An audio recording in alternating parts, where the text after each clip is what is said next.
Good morning, teacher. My name is Monica Castillo. I'm a student of the Pedagogy of National and Foreign Languages. Today I'm going to present the video about the topic good and bad manners. Well, first I'm going to answer the first question.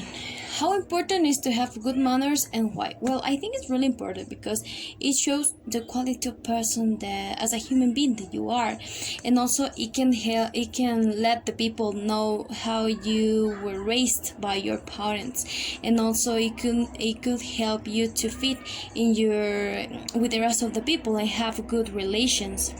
Well, for the second question, how closely do you think good manners are related to social status? Well, I think that in a high social status, people try to be more polite because that is the media where they live, where they were raised, and they try to be more polite with everywhere. But I think that it doesn't matter if we have or not money. It just depends on how are we and what we want to show to the rest of the people, because if we don't have money, it doesn't matter because we just can be polite with the rest of the people. It doesn't matter. Well, for the third question, what examples of bad manners do you often see? Well, I list some of them.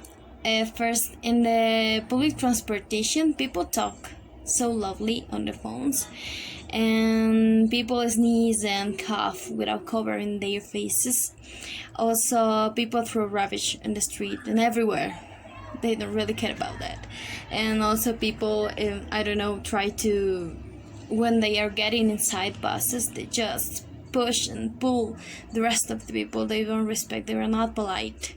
And I think that in all the places, people just try to do whatever they think it's okay, not what they are supposed to be doing. And for the fourth question, well, I think what are some examples of good manners in other countries that may be weird to you? Well, I was searching something about this, and I have read it, and I found two that were really interesting for me.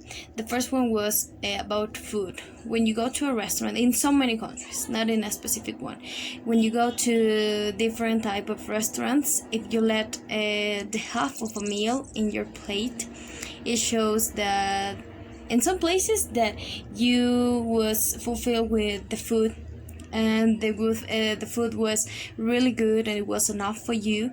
And in other places, it shows that you were really hungry, and that makes think that you were kind of, desperate to eat or something like that.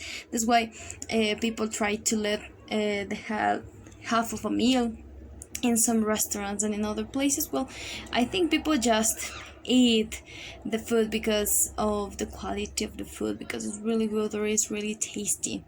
And I found too that in India, when you're eating, you should avoid eating with your left hand, because with your right hand, because you try to, when you go to the bathroom, you use your hand for whipping in the bathroom. So it's kind of weird and disgusting for the rest of the people. You use that hand to eat. That's why you need to be really careful with the hand that you're using in India specifically. So I think these are my answers for the questions, and I hope you like the video, teacher. Have a good week.